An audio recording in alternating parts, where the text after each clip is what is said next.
예, 인생성형가 정영기입니다. 이제 남자 이야기를 지난주에 이번 주 월요일 날 했고요. 오늘은 이제 여자 이야기를 하려고 합니다. 한국에서 여자로 산다는 것. 역시 제가 이제 40대, 50대 중년 남자나 여자들을 대상으로 이야기하니까 대체로 엄마들이나 이 중년 직장인들 이런 사람들을 겨냥해서 이야기하는데, 이제 하여간 여자라면, 한국에서 여자라면 어떻게 살아갈 것인가에 대해서 간략히 생각해 보겠습니다. 역시 그런 문제를 이야기하기 전에 이제 필통을 하나씩 소개하는데, 오늘은 이렇게 초서로, 저도 이 초서에는 약해서 일부밖에 못 읽게 생겨가지고 제가 여기에 있는 글씨를 다 해석은 못 해주겠습니다. 이렇게 초서를 써서 아마 식구 같은데, 그리고 이제 자기 이름 쓰고 첫머리 쓰고 그랬습니다. 대나무에 역시 새긴 겁니다. 필통에 이렇게 좋아하는 초서는 참 우리나라 조선 선비들이 옛날에 자기가 아는데 다른 사람은 모르면 그만큼 자기가 많이 아는 걸로 생각했습니다. 굉장히 현학적이라는 이야기죠. 그래서 되도록이면 연호 같은 것도 모르게 쓰려고 했고, 초서도 아주 특이하게 휘갈겨 쓰고 그랬습니다. 그러면 다른 사람 되게 잘 읽지 못하는 수가 많습니다. 요즘 젊은 사람들 중에 초서를 읽는 사람은, 초서를 해독해내는 사람은 아마 극히 드물 겁니다. 노인 양반들 중에도 마찬가지일 겁니다. 저도 한번 실력이 짧다 보니까 해서체로 정자로 써놓으면 아는데, 이 초서를 이렇게 써놓으면은 잘 모릅니다. 오늘 그 작품을 작은 걸 이렇게 소개해 드렸는데, 여기 넣겠습니다. 이렇게 여러분들이 이제 남자로 태어나고 싶어서 남자로 태어난 것도 아니고, 또 여자로 태어나고 싶어서 여자로 태어난 것도 아닙니다. 그런데 우리나라에서는 태어나면서부터 남자는 유리하고 그 다음에 여자는 불리합니다. 제가 60대인데 우리 세대만 해도 여자로 태어나면 패자였습니다. 왜냐면 남동생을 학교에 보내도 여자들은, 누나가 됐든 여동생이 됐든 학교 잘 보내지 않았습니다. 다 보낼 수 없을 때는 특히. 그러나 이제 부모를 잘 만나면 남녀 차별을 하지 않고 또 부유해서 여자라도 학교에 다닐 수 있었지만, 그러지 않은 예가 매우 많았습니다. 그래서 여자로 태어나는 것 자체가, 그리고 여자를 낳은 그 여자도 죄 없이 구박을 받았습니다. 하나까지는 참아주고 둘만 돼도, 셋째는 저희 안 사람들 그 할아버지 할머니가 이제 저기 전남 여수 밑에 돌산이라고 있죠. 거기 그전에는 다리가 없어가지고, 거북선 교다마다 지금은 다리가 있는데 다리가 없어가지고 그전에는 배 타고 와야 했기 때문에 여기 전주까지 오려면은 거의 한 달 이상 걸렸다고 하더라고요. 근데 이제 셋째는 좀 산모 배도 부르고, 둘째까지 딸 낳았으니까 이제 아들 낳으리라고 기대했는데, 그전에는 남녀 이렇게 성 구별 못 했잖아요, 병원에서. 근데 셋째도 딸이니까 그대로 할아버지 할머니가 돌아갔다고 하는 것 같더라고요. 이렇게 셋째 딸들은 지금 얼굴도 안 보고 시집을 가네 지내 그러지만, 그 전에 계속해서 딸 세 번째 딸이 태어나면 그렇게 천대를 당할 정도였다고요. 이게 반세기 이전 이야기입니다. 그래서 여자가 지금 그 중년으로 사는 사람들은, 여자가 중년 여자로 산다는 것은 한국에서 고난의 길이었습니다. 그런데 결혼에 대해서 이번에 그 조사를 해봤다고 합니다. 한국 리서치가 여론 속의 여론이라 해가지고 2019년 10월에 전국 1000명을 대상으로 결혼 인식을 조사했는데, 그 대상은 기혼자 706명, 그리고 미혼자 294명, 이렇게 해서 1000명인데, 결혼하면 뭐가 떠오르냐 하고 조사를 하니까 1위는 자녀 15%, 2위는 집 12%, 3위가 행복이었다고 합니다. 이렇게 세 개를 합치면 자녀, 집, 행복, 35%가 되는 거잖아요. 거기에 보면 배우자가 없죠. 그러니까 결혼하면 자녀 중심으로 돌아가고, 그 다음에 내 집 마련해서 자녀 낳아서 가르치고, 그 다음에 행복하게 살기를 바라는 것. 그것이 한국 사람들이 바라는 결혼입니다. 이거는 남녀를 떠나서, 기혼, 미혼을 떠나서 결혼을 그렇게 생각한다는 거죠. 결혼하면서 바로 자녀 중심으로 돌아가고, 그 다음에 집 마련해야 되고, 그렇게 경제적인 뭐랄까요, 기반을 잡았을 때 행복하게 산다는 이야기죠. 옛날에는 의식주 했는데 지금은 주입니다. 주가 주류죠. 근데 여자로 태어나서 살려다 보면 어찌가 되느냐? 제가 여자를 잘 아느냐? 제가 여자로 살아봤느냐? 그럴 이야기가 있을 것 같아서, 제가 사실은 뭐 어머니들과 같이 학교에서 학부모로 활동도 많이 받고, 제가 15년 안팎 그 학원을 하면서 또 학교에 그 전에 근무하면서 그때 상담한, 전화로나 직접 대면한 사람의 아마 80% 이상은 엄마들이었습니다. 그러나 학원에서든 학교에서든 그때 만난 엄마들과 또 일상적으로 사는 이 여자들하고는 또 다르겠죠. 그렇다고 제가 여자들을 많이 겪어서 여자로서 전문가냐 또 그렇게 얘기할 수 없는데, 하여간 32년째 지금 같이 살고 있는 제 한 사람 얘기도, 그 다음에 책에서 이런저런 간접적 경험을 통해서 생각하는 한국에서 여자로 산다는 것에 대해서 세 가지만 말하려고 합니다. 첫째는 슈퍼가 돼야 된다. 슈퍼걸, 슈퍼우먼, 슈퍼맘. 어릴 때부터 슈퍼소녀가 되어야 된다는 이야기죠. 초소녀가 되어야 한다는 이야기죠. 그래야 남자가 괴롭힐 때도 살아남죠. 되게 우리나라 성폭행 신고율이 5%도 안 된다고 하죠. 그러니까 이번에 그 화성 그 살인 그 이춘재든가요? 그때도 한 30명 안팎의 여자 대상 범죄가 있었는데 누구도 신고를 안 한 것 같잖아요. 그만큼 자기가 당하고도 신고할 수도 없는 나라죠. 그만큼 우리나라가 남녀 차별이 심하다는 이야기죠. 그리고 여자는 역시 슈퍼우먼이 돼야 됩니다. 그래서 알파걸이 돼서 알파우먼이 돼가지고 차고 나가야 되지. 남녀 대결을 해서 살아남아야 되지. 거기서 밀리면 그대로 추락하는, 도태되는 그런 형국이죠. 그리고 역시 슈퍼맘이 돼야 되죠. 자녀 열심히 키워서 직장생활 같이 하더라도 자녀 잘못 키우고 자식 농사 잘못 하면 결국은 여기저기서 비난을 당하죠. 결국 자기 이름보다도 자녀 이름이 먼저 나가는 이 세태에서 한국 중년 여자로 산다는 것, 보통 어려운 일이 아니죠. 이금영이라는 사람이 있습니다. 여자죠. 부산경찰청장을 끝으로 해가지고 그냥 공직을 그만둔 사람인데, 경찰 15만 명 안팎되는 데서 2인자였죠. 2인자. 여자가 경찰서장 하는 것도 제가 여기 전라북도 살면서도 본 기억이 없습니다. 62세 먹도록. 근데 여자가 경찰 2인자가 됐다니까요. 경찰청장 바로 밑에 부산경찰청장이니까 지방경찰청장이 됐다고요.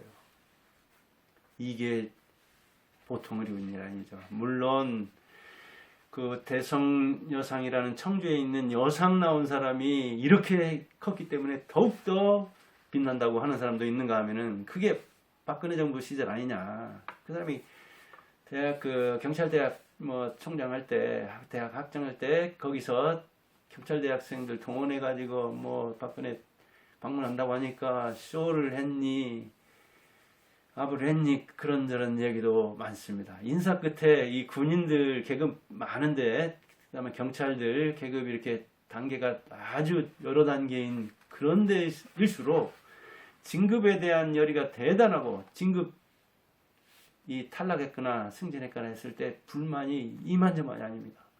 경찰도 군인도 계급이 몇십 개잖아요. 그런 이야기가 파다하기는 하지만 아무튼 그 자리에 올랐다는 것은 일단은 대단한 자리죠.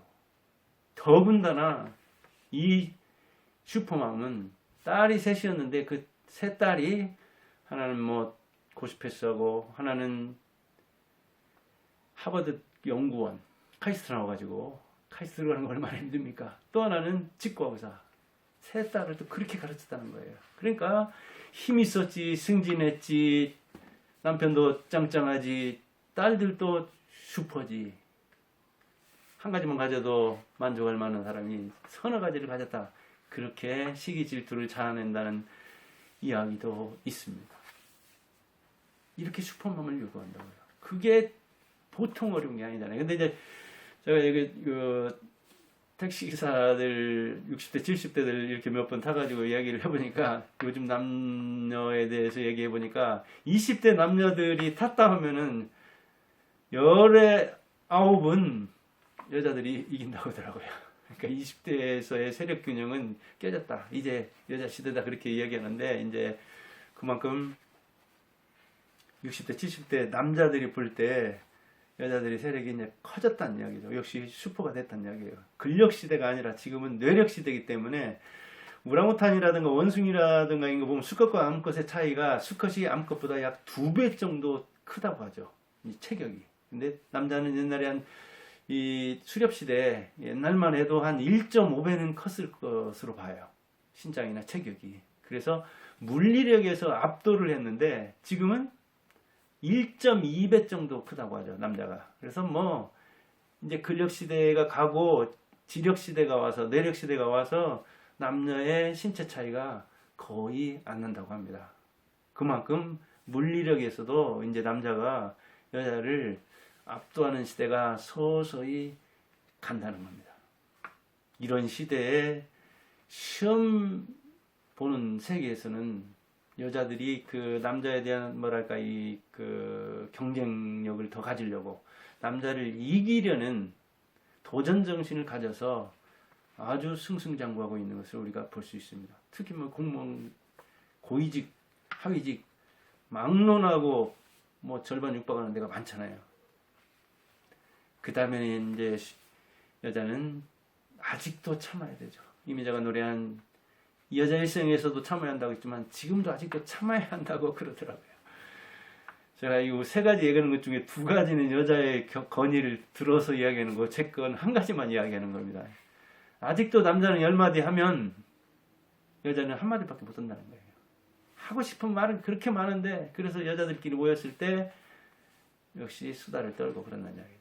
그리고 자기 그 권력이 직접 미치는 왕비는 대개는 옛날에 그 차이가 크기는 컸지만, 그래도 그 가문이 쟁쟁하고 또 간택돼 가지고 왔기 때문에 매우 막강했죠. 그래서 왕의 정부는, 왕의 애인은 왕비가 아니라, 세력 있는 사람이 아니라 마음 편한 사람이라고 그러죠. 말이 통하는 사람이라고. 옛날 되게 보면 그렇습니다. 지금도 보면 되게 쟁쟁한 사람들이 이렇게 이렇게 그 술집에서 여자를 사귄다든가, 그렇게 그 정부를 두는 걸 보면 격차가 큰 걸 볼 수가 있잖아요. 그만큼 마음이 편한 사람을 원한다는 겁니다. 그러니까 역시 그 부인도 많이 참아주는데, 더 참아주면서 자기를 위하는 사람을 애인으로 삼는 것은 옛날 조선시대 왕도 그랬다니까요. 그거는 조선시대뿐 아니라 다른 나라에서도 왕의 정부는 대개는 마음이 편한 사람이라고 그 연구가들이 이야기합니다. 말이 통하고 마음이 통하는 사람. 그렇게 부인은 어찌 보면 이 결혼이라는 것 자체가 다 바닥을 드러내는 일 아닙니까? 치부를 드러내는 일 아닙니까? 진짜 같이 살아오는 모습에서 저러면은, 저런 걸 미리 알았더라면 같이 안 살 텐데 할 때, 딸도 잘 보세요. 뭐 여기저기 막 옷 던지고 정리 안 하고 겨우 일어나가지고 얼굴 씻고 나가고, 나갈 때는 그렇게 멋지게 나가지만, 그 내밀한 걸 다 아는 사람 같으면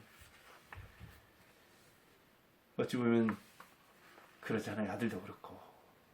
그런 거예요, 이게. 그래서 참여하는 부분도 많기도 하지만, 자기를 가식적으로 드러내야 할 부분도 매우 매우 많죠. 어찌 보면 그런 것이 여자들이 감춰야 할 부분이고, 참여할 부분이고, 그래서 여자로 사는 것이 그만큼 남자보다 훨씬 힘들다 아직도. 그런 얘기를 해요. 그러나 비전 있을 때는 좀 참아줘야 되는데 그냥 병 걸리면 떠나고 시험 몇 번 떨어지면 떠나고 그냥 몇 달 쉬면 떠나고 그런다면 저는 벌써 쫓겨났을 겁니다. 지금 10년 넘게 경제 활동 아주 최소화하고 제가 하고 싶은 거 하고 있잖아요.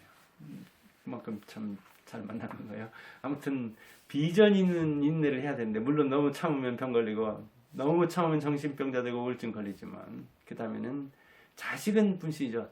제가 학원 하면서도 학교에 있으면서도 아까도 얘기했듯이 자녀교육 상담하는 사람의 80% 이상은 엄마들입니다. 같이 맞벌이를 해도 자녀교육은 엄마 몫이거든요. 그러다 보니까 자녀교육 잘못하면 엄마가 아무리 알파우먼이라도 알파맘이라도 다른 데서 인정 못 받죠. 그래서 굉장히 거기에 신경을 씁니다. 근데 이제 자녀가 한둘이다 보니까 너무 압박을 받죠. 그래서 서울대에 나온 전업주부를 한 방에 보내는 방법은 간단하다고 하죠. 너 그러려고 서울대 나왔냐? 그 집에서 노는 사람이 자기가 집에서 놀려고 서울대 나온 것은 아니란 이야기예요. 전업주부 하려고. 그 다음에 또 한 방에 보내는 방법은 네 새끼는 얼마나 잘 키웠느냐. 이렇게 하면 한둘밖에 안 되는데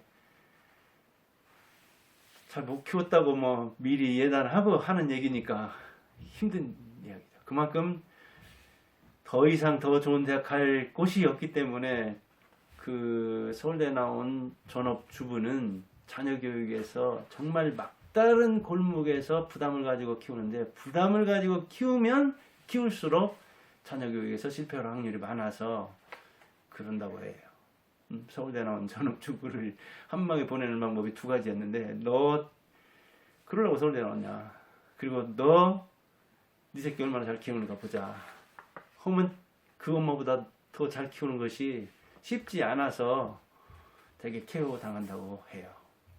그래 저도 이제 중학교쯤 갈 때 이게 교직을 그만두고 이제 남편이 물론 짱짱하니까 이렇게 자녀 교육을 올인하는 경우를 봤는데 그게 오히려 부작용을 낳는 수가 있더라고요. 자녀에게는 너무 부담을 두고 너무 하나하나 막 이렇게 중학교 때 간섭을 하는데 10대 중반 10대 사춘기 넘어가지고 그게 잘 통하지 않더라고요. 부작용을 일으키는 걸 보았는데 제가 이제 학원할 때 이야기니까 그 뒤로 뭐 10년 넘어서는 이제 어떻게 됐는가는 모르겠네요. 아무튼 차라리 그냥 직장 다니면서 좀 여유 있게 놓아주고 더 기다려봐서 공부 아니면 다른 길을 생각하는 게 낫지 않을까 하는 생각이 그때 들었었는데 어쩔지 모르겠네요.